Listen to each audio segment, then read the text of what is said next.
নারী এবং ভাষা এই দুই ক্ষেত্রেই অলংকার খুব এলিমেন্টাল একটা ফ্যাক্টর, এবং সেতুবন্ধন হিসেবে কাজ করে অলংকার উইথ দ্য ফিউচার জেনারেশনস। এই নিয়েই শীর্ষেন্দু মুখোপাধ্যায়ের গয়নার বাক্স উপন্যাস অবলম্বনে তৈরি অপর্ণা সেনের নতুন বাংলা ছবি গয়নার বাক্স। এই ছবি নিয়েই আজ আড্ডায় আমার সঙ্গে যিনি রয়েছেন, আমাদের সঙ্গে যিনি রয়েছেন, তার সঙ্গে আগামী কয়েক মুহূর্ত কাটানো আমার কাছে অবশ্যই খুব বড় একটা পাওনা। 30 বছরের ডিরেক্টোরিয়াল ক্যারিয়ারে গয়নার বাক্স will be her 10th film. মানছি সংখ্যায় হয়তো কম করেন উনি ছবি, কিন্তু একটা কথা তো মানতেই হবে যে যতবার উনি ছবি করেছেন, যতবার সিনেমার পর্দায় ওনার ছবি আমরা দেখেছি, অদ্ভুত এক মুগ্ধতা কাজ করেছে আমাদের মধ্যে। আমরা প্রভাবিত হয়েছি তার সৃজনশীলতায়। গয়নার বাক্স নিয়ে তিনি উচ্ছ্বসিত, আমরা সবাই উচ্ছ্বসিত, আমরা অ্যাজ ভিউয়ার্স। প্রথমবার যখন আলাপ করেছিলাম তখন ভীষণ ম্যাম করে বলছিলাম, because I feel reverence when I am in front of her. আমাকে রেকটিফাই করে উনি বলেছিলেন আমাকে ম্যাম বলবে না, সবার মতো রিনাদি বলবে। তাই এখন আড্ডায় আমার ম্যাম নয়, রিনাদি। 1992-1993 তখন তোমার গল্পটা পড়া, এবং আই গেস 2004 ততদিনে বোধহয় কপিরাইটটাও পেয়ে গেছিলে গয়নার বাক্স। আসলে হ্যাঁ, 92-তে বোধহয় শারদীয় কোনো সংখ্যায় বেরিয়েছিল, আর তারপরে বোধহয় 93-তে বইটা বেরোয়। হ্যাঁ, তারপর মানে অনেকগুলো বছর কেটে গেল। তোমার একটা ইন্টারভিউতে আমি পড়েছিলাম, তুমি বলেছিলে যে you are not getting the right kind of a production house, তাই ছবিটা হতে এত দেরি হচ্ছে। অনেক রকমের প্রবলেম হয়েছিল জানো। পারমিতার একদিনের পরেই আমার ওটা করার কথা ছিল, কিন্তু তারপরে I really didn't get the right kind of producer. কিন্তু খুব ভালো হয়েছে এতদিন পরে হয়ে। প্রথমত I am very happy with the production house.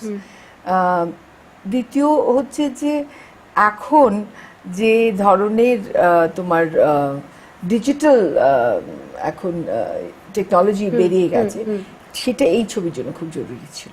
এখন যে ডিজিটাল টেকনোলজি আছে তাতে you can combine many things. মরছি রে বাবা, তব মনে কি আছে তা আমি জানি না। বাপ দেয়াসস আপদ বিদায় হইছে, এবার আইসা আমার গহনার বখরা করবি। 3টি নারী একেবারে প্রোটাগনিস্ট এই ছবিতে, এবং রয়েছে গয়নার বাক্সটা। 3টে জেনারেশন থেকে 3জন নারী। এই গয়নার বাক্সটা কতটা এলিমেন্টাল ইন দেয়ার লাইভস? যদিও এটা একটা কমেডি এবং ভীষণ মজার, ভীষণ এন্টারটেইনিং সব কিছু, কিন্তু তার ভেতরে একটা সিরিয়াস কিছু রয়েছে বলা যায়, because it explores the relationship of women to jewellery. এবং 3টে জেনারেশনে যে তাদের অ্যাটিটিউড টু জুয়েলারি বদলে যাচ্ছে। প্রথম generation Rashmoni, she is a hoarder, মানে ওই গয়নার বাক্সটা হাতছাড়া করবে না, এমনকি ও মরে গিয়ে ভূত হয়ে পর্যন্ত সৌমলতা জিম্মা করে দিয়ে যায়, অমুক তমুক ইত্যাদি ইত্যাদি, এবং শি কিপস আ ওয়াচ।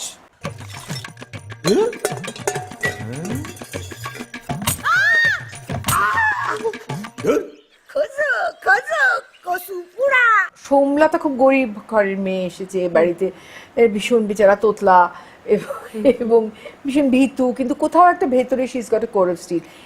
এর রিলেশনশিপ টু জুয়েলারিটা, জুয়েলারি সম্বন্ধে ভালোবাসা আছে তা নয়, ও জুয়েলারিটাকে ইউজ করে অ্যাজ ক্যাপিটাল।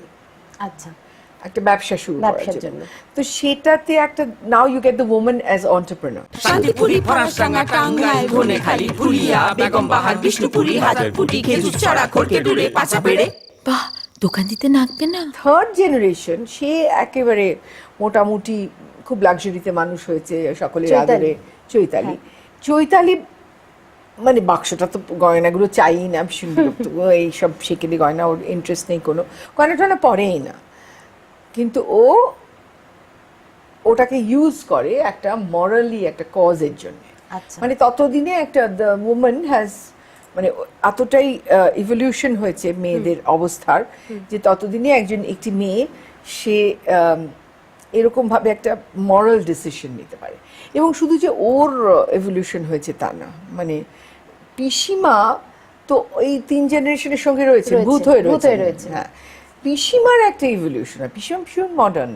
পিসিমা কোনো জিনিসে বিশ্বাস করেন না, বলেছেন যে পাপ পুণ্য স্বর্গ নরক বলে কিছু নেই। পাপ পুণ্য স্বর্গ নরক কইরা লম্প জম্প করে মাইনসে, মইরা বজি ওইসব পাপ পুণ্য বইলা কিচ্ছু নাই, যারে কয় একবারে ফার্স্ট হ্যান্ড ইনফরমেশন, বুঝছস? সে কেলে টাইপের পিসিমা নন, বিধবার আচার এটি থান টান পড়েন সব, সেগুলো উনি মানেন। হ্যাঁ, কিন্তু সেগুলো পড়েন মানে অনেকদিন ধরেই পড়ছেন, হুঁকো খান তারপরে, এবং ভীষণ ভাব এর সঙ্গে, মানে সোমলতাকে ভীষণ টেরারাইজ করেছেন, মানে মাথায় মারতেন, কথায় কথায় গালাগালি দিতেন। তোর ওই গহনা পরনের স্বাদ চিরদিনের মতো ঘুষতে যায়নি, ঢকছে মগজে। কিন্তু নাতনির সঙ্গে ভীষণ ভাব, মানে বন্ধুত্বপূর্ণ একটা সম্পর্ক। হ্যাঁ একদম, এবং দুজনের চৈতালি তো একেবারে সিরিয়াসলি নেয়ও না পিসি ঠাকুমাকে, মানে পাত্তাই দেয় না, বুঝছেন একটা, কিন্তু ভালোবাসে।